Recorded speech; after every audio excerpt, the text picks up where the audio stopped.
David, you're the first one on. How's it going? Good. How are you? How was the trip? It was great. Very long. The very first day, we started around 10:30, and it ended at 2 in the morning. So it was crazy. But I walked on fire and did not get burned. So That's awesome. success. Yeah. Yeah, it was good. I liked it. I would do it again, but probably in a couple years. Okay. Yeah. How many from the office ended up going? There was probably 30 from our group that went. Okay. So yeah, yeah, it was good. It's good. So the power within me has been unleashed,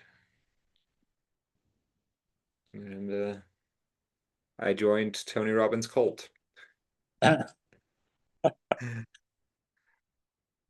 it was good. I enjoyed it. Enjoyed it a lot. So we're here. We're Tuesday. What are we talking about? What questions do you all have?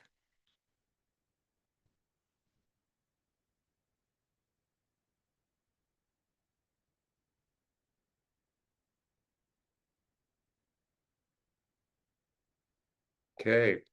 Sounds like I get to ask a question then. Sorry, I was just getting into a quiet area because my youngest Uh, is being more vocal this morning. I had a question about that VIP course with Megan. um, when you say VIP course, what do you mean? With Megan Oh yeah. Henry. Okay. Um, are we supposed to be scheduling those one-on-ones with you, or is that Yep. outside of the scope of our like regular times to meet? No, it can be. Doesn't have to be. So if you want to sit down and chat about anything there, her and I talk often, so uh, I can kind of keep you on the same page, same track with everything. So yeah, we can sit down whenever you need to. Okay. That was one question. The other question I had was for the home buyer seminar next week. Yes. I know that we're focusing on first time buyers, but is it limited to just first time buyers only? Nope. Nope. That's kind of our target market. So it might be a little more basic for someone that has bought a house in the past, but at the same Okay. time, someone that bought a house years ago probably will have a lot of the same questions. Okay. And then as you're talking to people, even if you know they just bought a house or if they are more into selling than buying or anything like that, you can talk to them and say, who do you know that should be buying a house? Type of an idea. So, Okay. yeah. Yeah.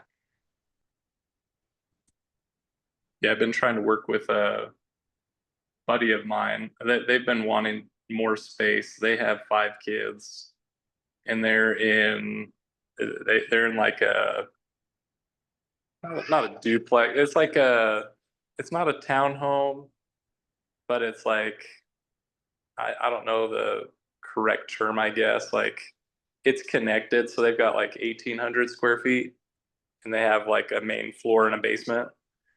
Hmm. Probably a twin home then. Yeah, that sounds right. But they've been looking for more space. But their biggest thing is um, like what's available within the area that they want to like because they kind of want to stick within a certain area of Santa Quinn. Mhm. But I'm trying to like break them the news like hey like you're not going to get into a larger home like within the specific area because it just doesn't exist like where you want to stay, if that makes sense. Yep. So what advice would you give in situations like that? It's you got to figure out the why. why do they want to live in that area? Like it might just be like, well, we don't want to move schools, or we want to keep the kids close to their friends type of an idea. And so when you know those constraints, then you can start looking at like what are the alternatives? Because if they're like, we want more space, and literally in that neighborhood or small area, everything is 1,800 square feet or smaller, then the answer is you can't. Like there's not an option for that.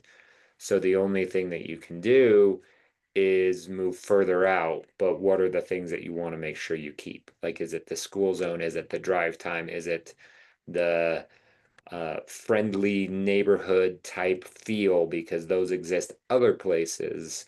And so the more you can dive into why, then the easier it's going to be to find some alternatives. Otherwise, you're just going to be grasping at straws and hoping you find the exact thing that they're looking for.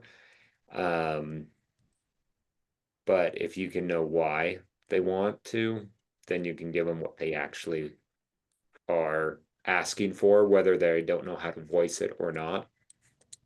So dive deep. So it's the like, oh hey, I know you've wanted to stay in this same area and you want more space. I'm like there's just not really homes that match those criteria. Not that there's not homes for sale, there's not homes in this area that match that criteria. So I was just curious, like, why do you want to stay here? And then you might have to ask why to that answer a couple of times, really to drill deep. But if it's something as simple as like, oh no, we just like the area and it's close to work or something like that, it's like, well, great, we can find a good area close to work still. We just might need to go a little further out or a different direction from your work. Yeah, But if it's like my kids' best friends all live in the neighborhood, and so we want to be within bike distance from them. Like that might be a little more difficult.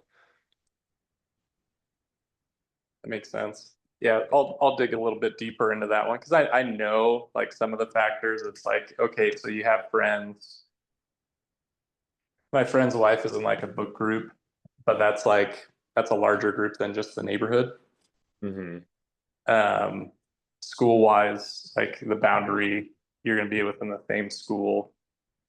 Santa Quinn isn't as built out as you'd think, Yeah. even though it's growing a lot. Like there will be new schools, but it's like, hey, at a certain point, you're going to have to sacrifice one thing. You can still be close to friends. You just might not be on the same block.